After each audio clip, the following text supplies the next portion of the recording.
citoyens, citoyennes, continuons notre voyage en conscience des mondes imaginals du ciel, quelque part. Nous descendons de plus en plus, vous l'avez remarqué, dans notre terre intime et dans notre terre sociale. Et pour faire continuer ce voyage, moi j'ai le grand bonheur de présenter Frédéric Bosquet. Frédéric, tu es un entrepreneur humaniste. Chaque mot compte, entrepreneur, humaniste. Souvent, ces deux mots-là, d'ailleurs, ne sont pas toujours accolés, vous l'avez remarqué. Visionnaire, engagé, peut-être c'est moins connu, mais tu es aussi spécialiste de la gestion des émotions, fort utile, tu nous le diras peut-être dans les projets que tu mènes, et tu es initié à la méditation de pleine conscience. Tu as contribué au lancement de la monnaie locale et citoyenne, le Sol Violette à Toulouse, et après un périple à vélo, alors je crois de 45 jours sur les routes de France, face au constat de la désertification et de l'effondrement du système, tu as décidé de créer un village où chacun pourrait expérimenter le chemin de son propre bonheur. Ça, c'est quelque chose de très important, dans le respect des humains et de la nature. Tu as alors créé, avec d'autres bien sûr, dont tu vas nous parler, Terra. Frédéric, tu vas nous dire, si tu le veux bien, d'abord ce qu'est Terra. On a parlé tout à l'heure d'écolieux, mais Terra a une identité particulière. Que signifie l'intention de ce projet? Quelque chose qui est très très fort, qui revient dans tout ce que tu dis, qui est d'habiter le présent.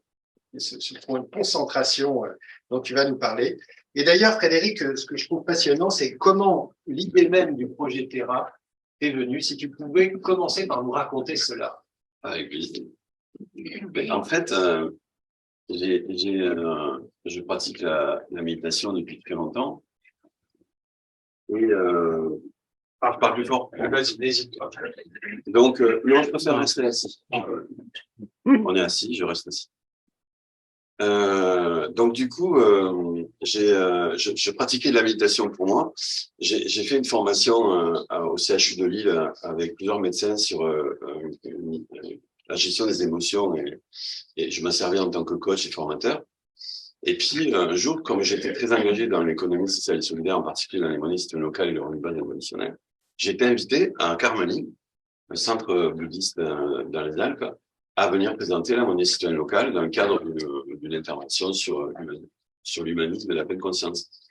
Et puis là, j'ai rencontré le bras droit du lama Rinpoché de là-bas, qui me dit, mais Frédéric, tu as appris à faire de la pleine conscience de façon assez laïque, tu devrais voir ce que ça donne avec l'original. Alors, je suis venu à une première semaine de méditation, la méditation Shamatha Vipassana, ça s'appelle. Tu peux le redire plus fort? Shamatha Vipassana. Voilà, c'est le bon temps pour la suite. Ah d'accord, oh là là, vache. Et donc, on a commencé à faire des méditations qui étaient finalement assez courtes. Et ça m'a vachement plu. Je sais pas, il y avait un truc qui était différent, alors qu'en fait, c'est la même chose. Mais il y avait un truc différent. Du coup, je suis revenu en deuxième séance, entre guillemets, c'est-à-dire je suis revenu faire une retraite, où là, on a fait des méditations beaucoup plus longues. Et pendant une de ces méditations, j'ai l'impression d'avoir tout à coup pris conscience que mon corps n'était pas un porte-tête. C'était plus large que ça, quoi. Et là, je sais pas, j'ai eu le besoin d'ancrer ça dans ma vie. Et donc, j'ai décidé de continuer à amener mon caisson d'isolation, de méditation, pardon, et de le mettre sur des roues, entre guillemets, et de faire un tour de France en vélo.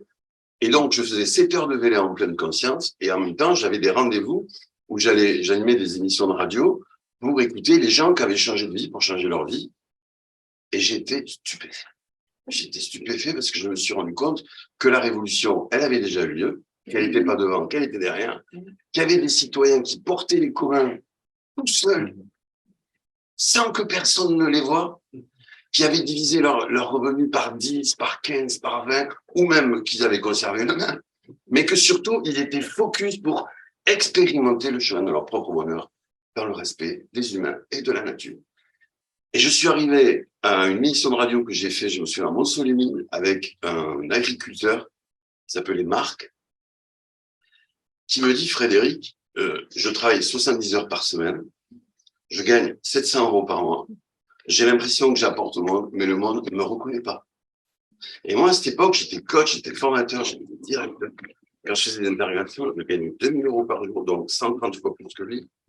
Et je me suis dit, mais est-ce que c'est possible de laisser ces êtres humains dans la misère alors que c'est eux qui portent les communs des générations futures? Et là, il y a mon organe émotionnel qui s'est détartré. J'ai pleuré pendant 1 semaine à vélo. Pendant 1 semaine à vélo, j'ai repensé à chaque fois à cet agriculteur qui gagnait 700 € par mois et qui travaillait 70 heures par semaine pour s'aligner sur ses valeurs. Et j'ai dit, là, il y a un truc qui ne va pas dans cette société. J'ai dit, là, c'est pas possible, je ne peux pas continuer comme ça. Donc, j'ai cédé les entreprises que je dirigeais aux salariés en coopérative. J'ai pris 2 sacs, je suis reparti à Carmanie pendant 3 mois. J'étais dans une petite cellule de 9 mètres carrés. Et je me suis posé la question, qu'est-ce qu'un entrepreneur humaniste pourrait faire pour valoriser en monnaie ce qui compte aujourd'hui pour ces gens-là, c'est-à-dire les humains et la nature. Et c'est là que progressivement, m'est apparue l'idée de Terra, en fait. C'est-à-dire l'idée, c'était d'aller récupérer en quelque sorte tous ces expérimentations que j'avais vues partout sur l'énergie, sur la terre, sur la gouvernance, sur les monnaies, sur le revenu de base, et de les rattacher les unes aux autres pour recréer un nouveau corps social qui aurait à la fois au moins autant d'efficience que celui qu'il y a aujourd'hui. Bon, ça va pas être difficile. Mais surtout beaucoup plus résilient. Et je me suis dit, tiens, je vais proposer ça à tous mes amis. J'ai envoyé un message à tous mes amis. Et là, j'ai reçu des super messages. Ouais, frère, on y va. Et c'est comme ça qu'est né le projet Terra. Tous ensemble vers un revenu d'autonomie. Merci. Vers quoi? Un revenu d'autonomie. Voilà. Tous ensemble vers un revenu d'autonomie. Oui. Je fais des cours. Oui. Voilà. Et je viens là parce que tu peux avoir des visuels maintenant. Oui, tout à fait. On peut mettre quelques pour donner de la concrétude. Nous dire en quelques mots ce qu'est Terra et Voilà. ensuite continuer à habiter le présent avec toi. Donc Terra, en fait, donc tout est compris dans le nom, en fait. Chaque mot. Ah, c'est pas du tout ça. Mais c'est pas grave. C'est pas grave. Oh, je peux le faire sans, il n'y a pas de souci. Hein. Ah, je peux. Oui, vraiment sans souci. Ah oui, pardon, hein, je vais parler plus fort. J'ai du mal. Et pourtant, tu as une voix qui porte. Et pourtant, oui, c'est vrai. Donc, on peut commencer par le second. Hein. Le premier, c'est les images de Carmanie, c'est un lieu magnifique, dont le monastère a brûlé, malheureusement. C'est là qu'est vraiment qu'est né Terra dans le monastère qui a brûlé. C'est symbolique, je trouve. Voilà. Donc, tous ensemble vers un revenu d'autonomie. Chaque mot compte. Tous, on prend tout le monde. Tous les vivants. Tout le monde. Sans exception. Ensemble, on prend tout le monde, mais avec leurs différences. C'est-à-dire qu'on prend des ensembles, avec des styles de vie différents. C'est pas tous pareils. C'est comme une prairie de montagne. Vous avez vu déjà les prairies de montagne avec toutes ces fleurs de couleurs différentes, ces grands arbres, ces petits bosquets, ces machins. Tous ensemble vers. Ça veut dire qu'on ne sait pas où on va. C'est pas prévu le truc. On a des grands principes, ça, merci à Edgar Morin, qui est le parrain de notre projet. Edgar, il dit souvent, vous ne pouvez pas déduire les propriétés de l'eau en regardant les propriétés de l'oxygène et de l'hydrogène. Vous ne pourrez pas. C'est quand vous assemblerez 2 unités et unités de chacun d'entre eux que va émerger un nouvel objet qui s'appelle l'eau, avec des propriétés différentes des 2 objets que vous avez assemblés, et vous ne pouviez pas le prévoir. Donc, on a essayé, nous, d'avoir des grands principes, et ensuite, on agite. Et puis là, il y a des choses qui émergent, et ce qui émerge avec le plus de principes à l'intérieur, on le pousse, on l'arrose, on en prend soin, et on fait que ça se développe. Tous ensemble vers un revenu. Un revenu, c'est quelque chose qui revient. Donc, ça veut dire que quelque chose est parti. Ce qui est reparti, en fait, au départ, c'est une production relocalisée, durable et vitale aux habitants des territoires de vie.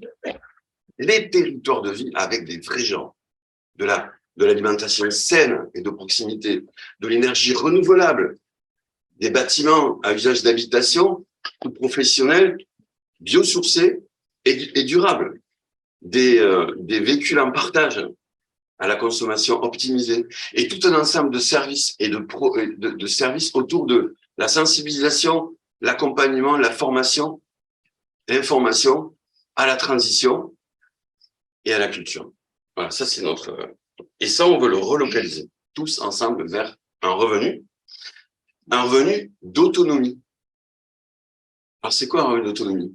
Ben, c'est un revenu qui rend à la fois autonomos, ça veut dire respecter les règles que c'est soi-même édictées. Donc, être capable que ce revenu me permette de pouvoir respecter les règles que je me suis fixées, mais pas que pour moi, aussi pour mon territoire. C'est-à-dire que le revenu d'autonomie doit rendre autonomes les personnes, mais aussi les territoires sur lesquels ils sont. Parce que si vous ne rendez pas autonomes les territoires sur lesquels ils sont, vous ne pourrez pas être autonome, parce que vous faites partie du territoire. Et le territoire fait partie de vous. Donc, il faut les deux en même temps, tous ensemble vers un revenu d'autonomie. Voilà, c'est ça, Thierry. Et ça s'incarne dans le sud-ouest de la France, dans une expérience dont on fête aujourd'hui les 9 ans. Parce que la première email que j'ai envoyée, c'était le 10 décembre 2013. C'est quand même énorme, je crois. Voilà. Et on l'a incarné dans un petit village dans le sud-ouest de la France, en fait. Et ce village dans le sud-ouest de la France, il s'appelle Masquières. Puis ensuite, on l'a redéveloppé dans un autre village à côté qui s'appelle Tournon d'Agenais. Et maintenant, on est en train de le développer dans un 3e village qui s'appelle Trintel, dans un petit écohameau au bord du Lot, qui s'appelle Lustrap, dans lequel on va créer le premier quartier rural en transition de France. On lance après presque 9 ans d'expérience. Donc, un moment de présence. Voilà, Ouais. avec ce qui est, nous habitons C'est le une présent. méditer, habiter en présence, là, pour Voilà. ça, c'est ça. J'ai l'impression que beaucoup de personnes ne savent déjà, mais non, mais peut-être je peux expliquer Oui. on peut continuer si on peut. Oui. En fait, je ne viens jamais parler de cette partie de moi qui est plutôt spirituelle. Et il se trouve que je connais très bien notre ami Roland, qui m'a dit, oh, on fait un truc sur conscience et citoyenneté. J'ai dit, oh purée. Si ça avait été conscience et n'importe quoi d'autre, je serais pas venu. Mais conscience et citoyenneté, je trouve qu'on l'associe pas assez. Voilà. Et pour moi, on peut pas être citoyen si on n'est pas en conscience. Et d'ailleurs, de suite, je vais arrêter de parler du mot conscience et je vais plutôt utiliser le mot présence. Parce que je trouve que dans la conscience, il y a encore cette notion de dualité. Alors que dans la présence, il n'y a plus rien. Donc moi, je préfère parler de pleine présence plutôt que de pleine conscience. Parce que justement, ils sont tous présents là.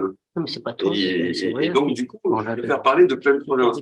Et la pleine présence, elle m'a apporté énormément de choses dans ce projet. Je pense que j'aurais jamais pu développer ce projet si j'avais pas autant été en présence, d'abord sur le coussin et après hors du coussin. Ce qui m'a permis d'acquérir, comment dirais-je, un petit peu ce dont parlait notre ami tout à l'heure, c'est-à-dire, alors moi j'ai mis ça sur 5 idées que je voudrais peut-être vous porter. La première, c'est la présence, elle m'a amené la capacité en fait à me laisser traverser. C'est-à-dire que j'ai l'impression dans ce que je fais que j'ai pas à m'inquiéter. Si ça marche, ça marche. Et si ça marche pas, j'ai appris comment ça marchait pas. Et donc, comme j'aime aussi apprendre comment ça marche pas, c'est jamais un problème pour moi. Bien au contraire, je suis super content de m'être désillusionné. Hein. Et donc, c'est autant enthousiasmant de réussir que entre guillemets, d'échouer. Parce que quand j'échoue, je sais que c'est pas par là que je dois aller. Donc, du coup, ça m'a permis d'acquérir cette persévérance. Ça fait quand même 9 ans quand même que je suis parti dans les loups. Et on est toujours en train d'expérimenter, on avance, on construit des choses et ça va de mieux en mieux. Mais si on est toujours là, c'est parce que justement, il y avait cette présence de dire, on expérimente. Et quand on se casse la figure, c'est aussi bien que quand on réussit. Voilà. Donc, cette idée de ne pas opposer le déséquilibre de l'échec à l'équilibre de la réussite, quoi. Et d'ailleurs, quand on marche, on fait ça, d'ailleurs. Là, j'ai beaucoup marché en pleine présence quand j'étais à Carmaling, ça m'a... Et évidemment, quand je marche, j'ai ressenti à un moment donné le déséquilibre. C'est-à-dire que quand je marche en présence, je sens ce moment dans lequel je me mets en déséquilibre. Mais je sais que j'ai un autre pied. Et c'est ça qui est fabuleux. Je n'ai pas qu'un seul pied. Et nous, on est des milliards de pieds. Donc, du coup, c'est formidable, je trouve. Donc, il y a vraiment cette idée de la présence nous amène cette capacité. Bon, les anciens appelaient ça équanimité. Moi, j'aime bien. Mais l'équanimité, c'est pas la mort, quoi. C'est pas le, non, non, c'est autre chose, en fait. Bon, bref, on s'en fout. Donc, la présence, elle amène cette idée d'équanimité. Et je pense que dans les actions citoyennes, c'est super important parce que les gens tirent le fil de la situation du monde aujourd'hui. Et en tirant le fil, ils tirent à la fois les bonbons et puis les petites crottes de chien, quoi. Et donc, du coup, moi, je pense que c'est important d'apprendre à être en présence quand on tire le fil du monde tel qu'il est. Parce que justement, si on veut démêler tout ça, c'est un peu comme un cardiologue qui opérait un petit enfant. Si à chaque fois qu'il voit un peu de sang, il va se il va pas pouvoir opérer, quoi. Donc, du coup, la présence, elle sert à ça. Et je pense que quand on a conscience du monde tel qu'il est, c'est super d'être en présence parce que ça nous permet de vraiment attaquer les choses. Le deuxième élément pour moi de la présence, c'est l'acceptation de la différenciation. C'est-à-dire que dans un projet comme on fait, on travaille avec des habitants, on travaille avec des volontaires, on travaille avec des collectivités territoriales, on travaille avec des entreprises, on travaille avec des associations, on travaille avec des grosses institutions, on travaille avec des microstructures, on travaille avec des altermondialistes, on travaille avec des entrepreneurs, bref, on travaille avec des financiers, et tout ça, ça a des intérêts complètement divergents.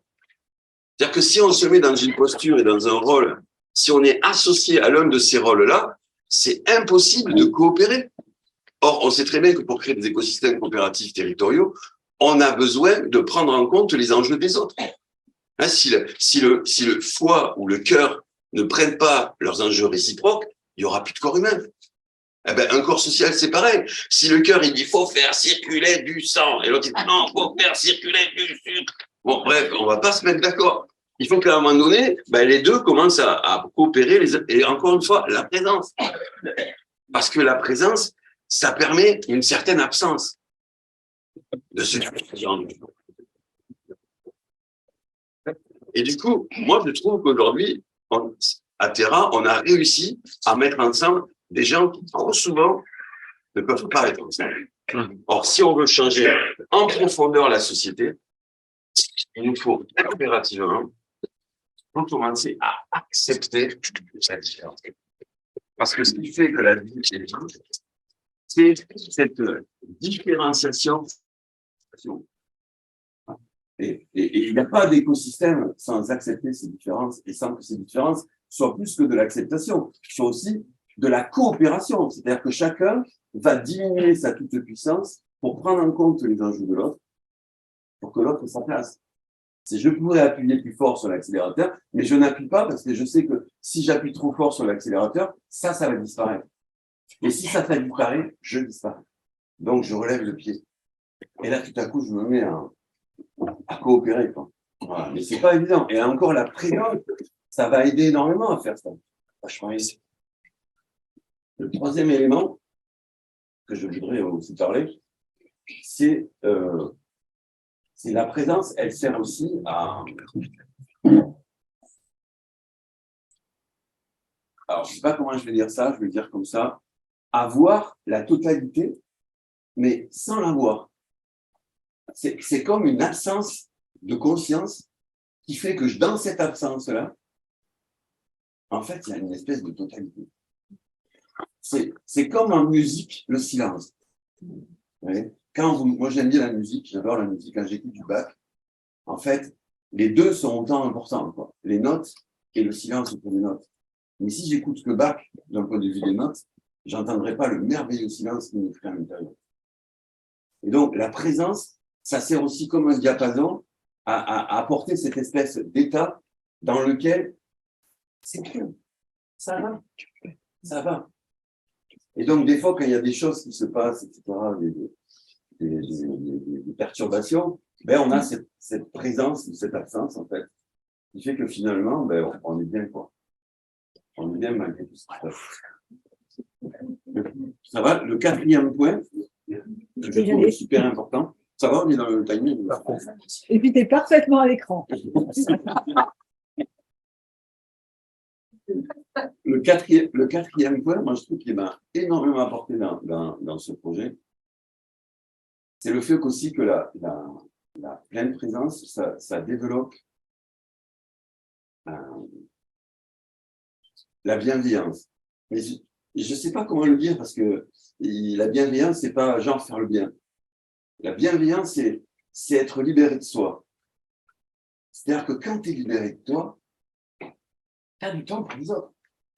Tu as d'ailleurs tout le temps pour les autres, que tu es libéré de toi. Et donc, du coup, ça aide. Tu vois, quand tu es dans une réunion dans laquelle ça se... Tu vois, où, eh ben, tu dis, bon, alors, c'est quoi le... Ah, là, je sens que là, c'est un truc pas mal, ça. Donc, tu le dis, et puis ça marche pas, et des fois ça marche, et des fois ça marche pas. Mais du coup, cette idée de comment dirais-je,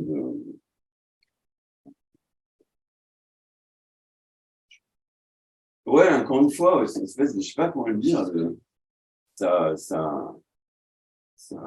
ouais, ça aide. Se libérer de soi, finalement, c'est s'aimer à 100%. C'est de plus d'avoir, c'est comme la cloche, elle ne s'efforce pas de savoir qui sonne. Elle sonne. Et même si elle est tapée par un machin qui est à l'intérieur, elle sonne. Et quand elle sonne, ben, elle sonne. Ce que les anciens appelaient la raison enchantée. Moi, j'aime beaucoup ça. Vous voyez, la raison, c'est la cloche, c'est ce qu'il y a dans la cloche. Et enchanté, c'est le son qu'elle développe. Mais elle se fait taper, pourtant. Et le dernier point que je voulais dire, c'est que la présence aussi, ça amène, je trouve, la compassion. C'est-à-dire le fait de se dire que chacun, on fait ce qu'on peut, quoi. De sortir des jugements. Moi, je dérape des fois. Qu'est-ce que je vous dis? C'est comme ça. Je ne sais pas pourquoi je dérape. Et l'autre, ben, des fois, il dérape et il ne sait pas pourquoi il dérape. Et si je prends juste le côté il dérape, et je vais aussi déraper, parce qu'on va déraper ensemble, et puis ça ne va pas, vous voyez. Mais si on sait à un moment donné ben, que la personne, elle dérape, mais qu'à ce moment-là, ben, finalement, il faut juste attendre à respirer par le ventre, hein, parce que ça détend le diaphragme. Donc, du coup, on peut apprendre à respirer par le ventre pendant que la personne elle dérape. D'ailleurs, ça lui donnera un moyen pour elle-même. Respirer par le ventre quand on dérape. Et puis surtout, du coup, une fois que ça a fini, après, on peut rediscuter de quel était l'enjeu du fait qu'il ait dérapé. Et je me souviens avec un ami à Terra, avec lequel on avait beaucoup de soucis parce qu'on était vraiment assez opposés. Et à un moment donné, il avait vraiment des grosses colères. Il a toujours d'ailleurs des grosses colères.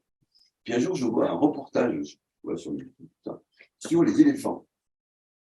Et là, je découvre qu'un éléphant, quand vous lui rentrez dans le champ vital, il va vraiment vous le montrer, quoi. Il va vraiment, alors, il va taper les pieds, faire la poussière, tout ça.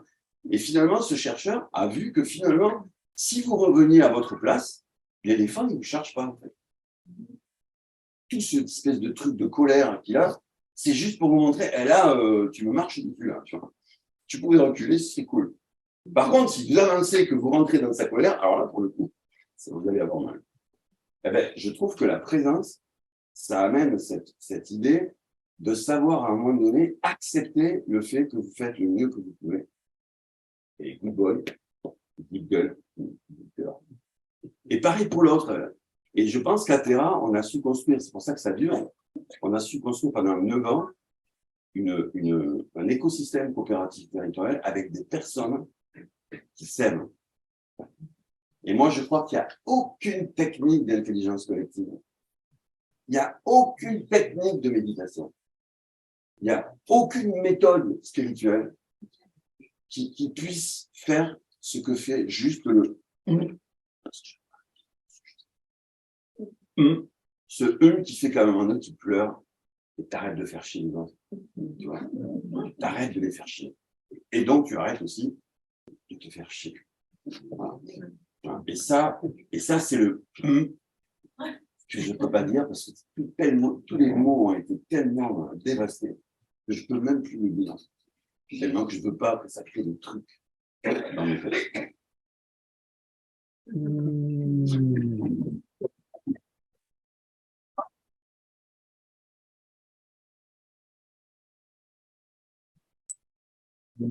Alors, il y a une place pour quelques questions, remarques ou interventions. Marie ? Alors déjà, juste, est-ce que...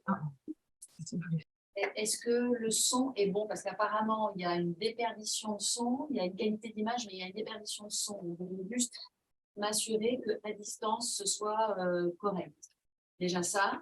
Et alors, il y a une question de Lorenzo, que tu dois connaître, j'imagine. Salut Laurent. On le connaît tous, Lorenzo. Par rapport à ce qui a été évoqué tout à l'heure, par rapport à Passage, qu'est-ce que tu penses de la démarche de Passage? Alors oui, alors je trouve ça super bien. Par contre, je ne le connais pas.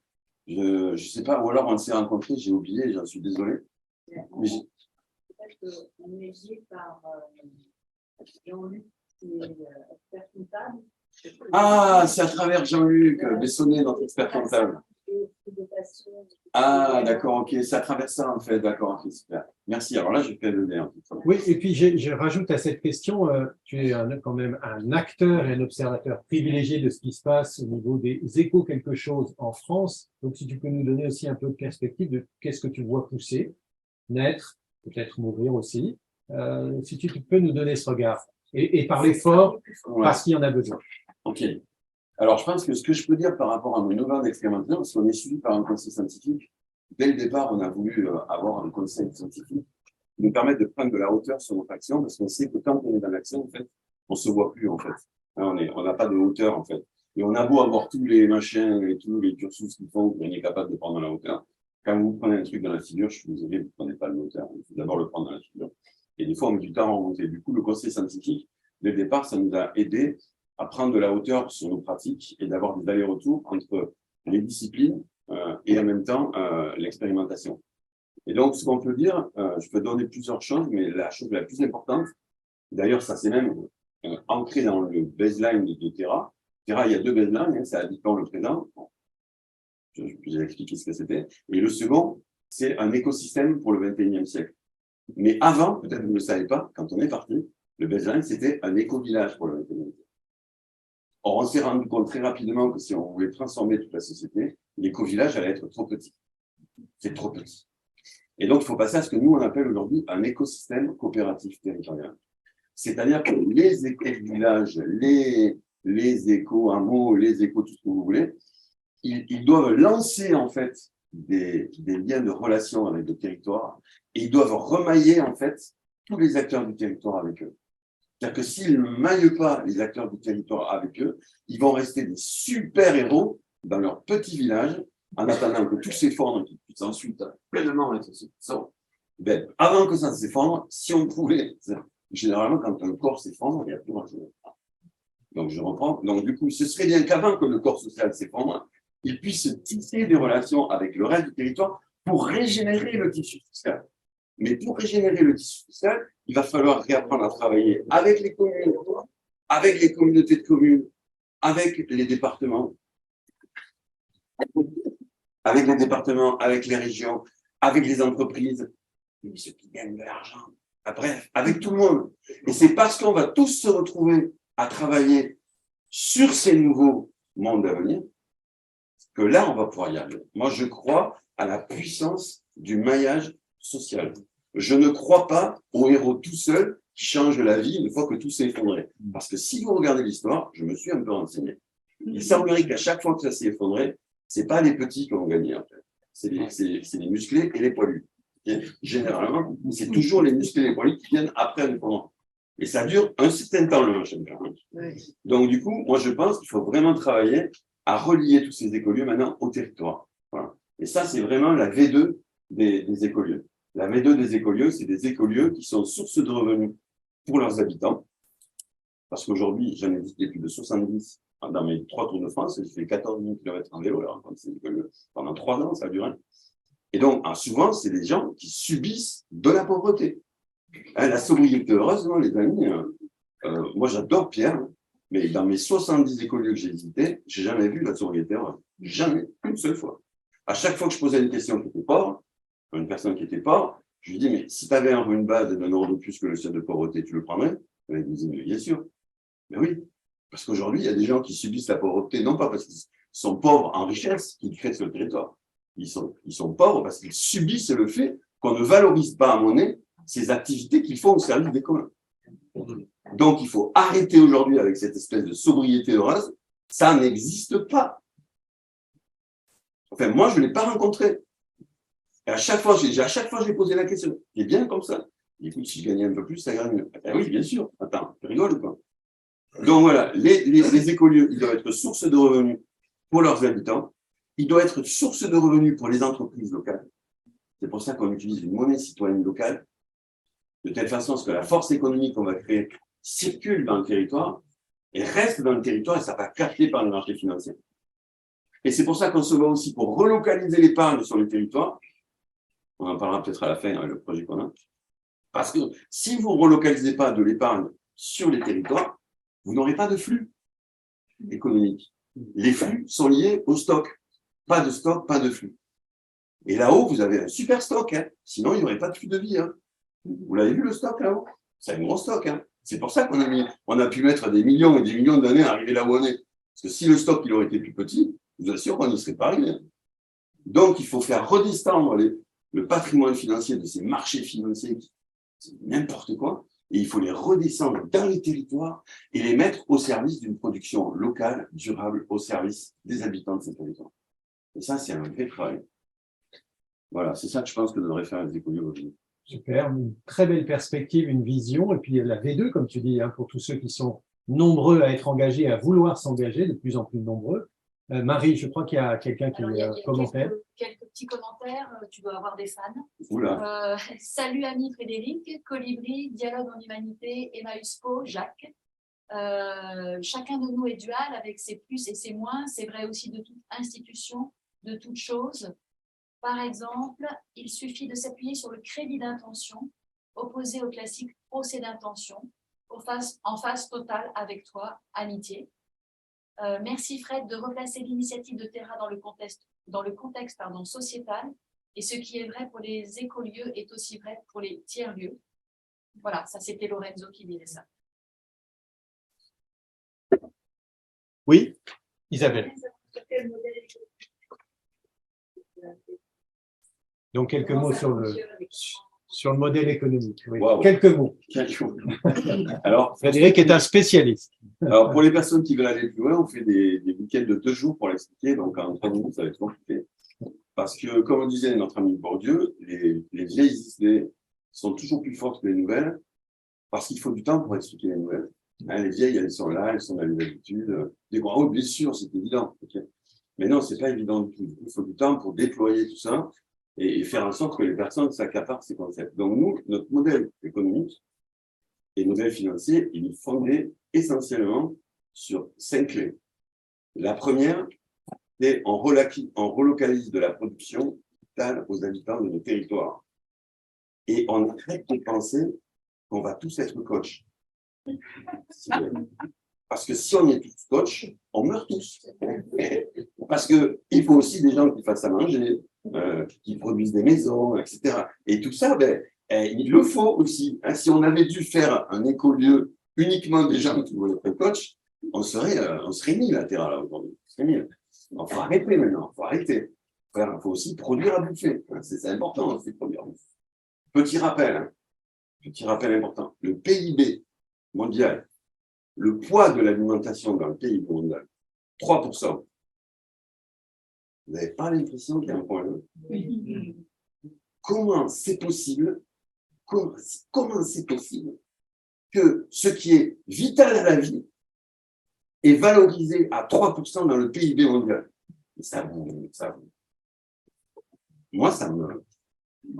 Donc, du coup, premier point, la production au service des habitants réels, physiques, des territoires de vie où on habite.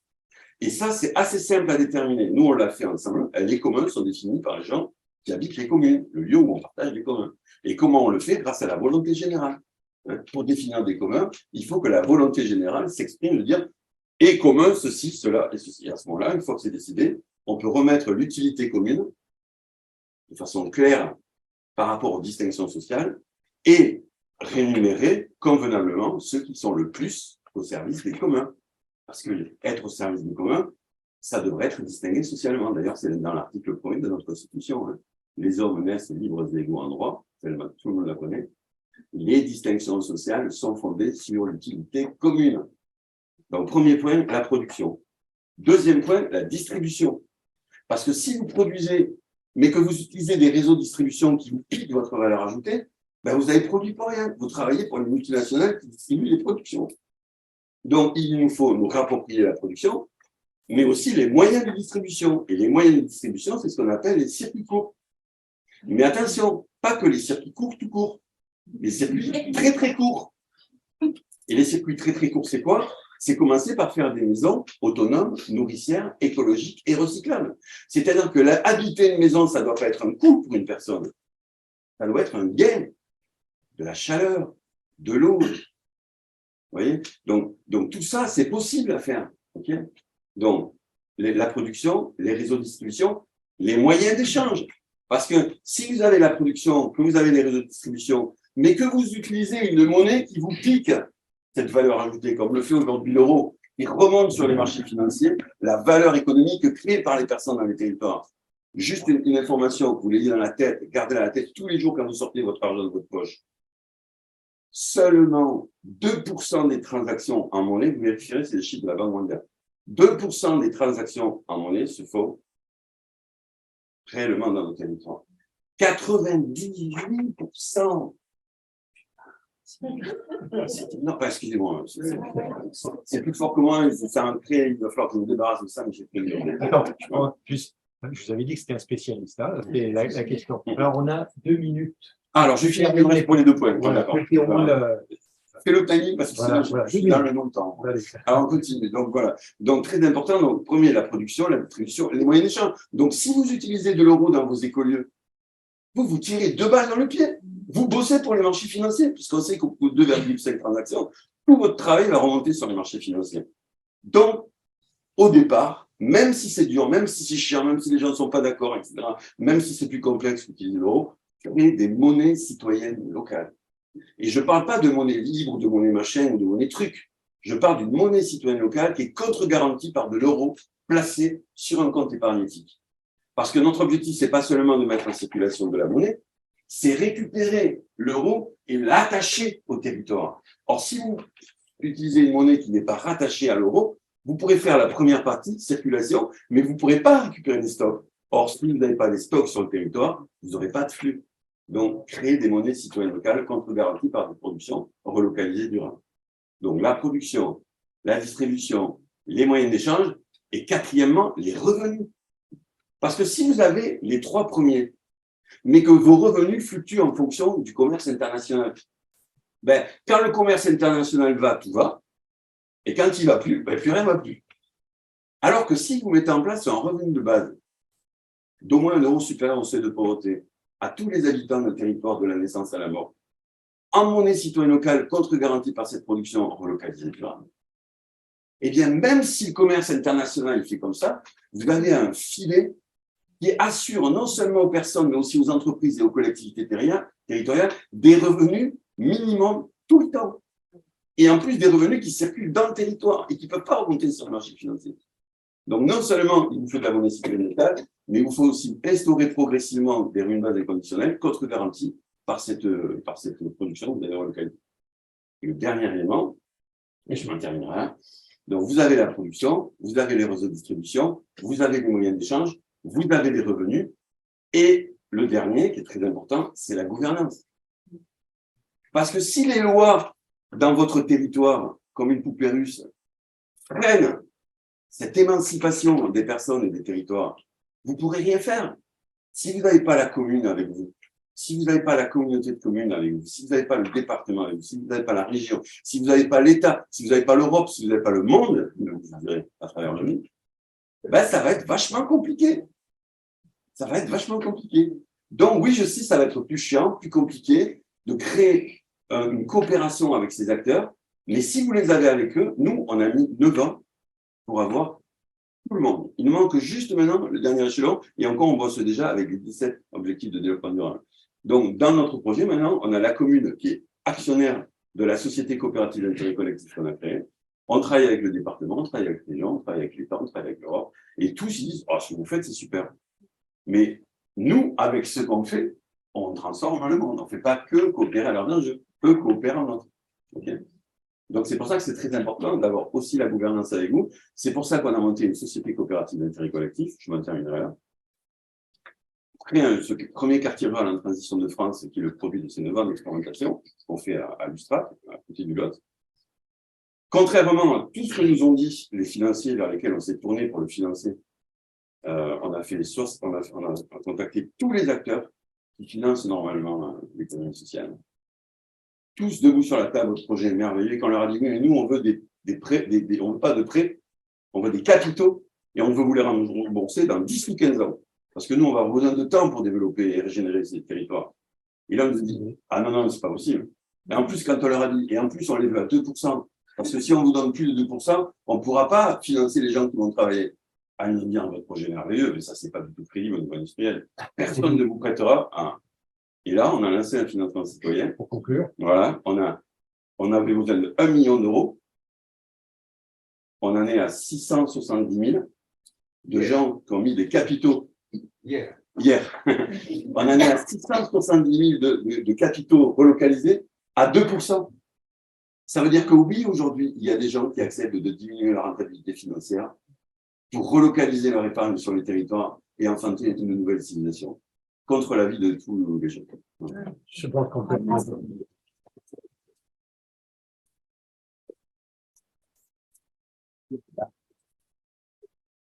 Alors, Frédéric, tu as un livre dont peut-être tu peux nous parler, Écolieu en transition, donc 12 étapes, on peut le trouver là-haut pour ceux que ça intéresse. Tu veux dire quelque chose sur ce livre en particulier? Il fait 108 pages. Pour les experts, pour certains d'entre vous, les 108 pages vont représenter quelque chose. Pour d'autres, peut-être pas. Vous chercherez 108. Voilà. Et deuxièmement, très important, c'est 9 ans d'expérimentation, pas que de moi, mais de toutes les personnes. Et c'est vraiment ce qu'on a compris et appris pour faire des écolieux V2. Voilà. Et c'est vraiment très concret. Il n'y a pas beaucoup de théorie. Hein. C'est du concret. Et on le trouve où, à part ici? Eh bien, en fait, j'ai pas pu trouver un éditeur. Je vais vous expliquer pourquoi. Rapidement. Ouais. En fait, je l'ai auto-édité parce que je veux que la version PDF soit libre pour les gens qui n'ont pas d'argent. Et je n'ai aucune maison d'édition qui accepte de publier un livre avec un PDF libre. Donc, je l'ai auto-publié. Voilà, alors je vous propose, il y a un temps de déjeuner, il y a des temps de pause, donc vous pourrez continuer à poser des questions à Frédéric. Merci encore Frédéric. Bravo. Merci.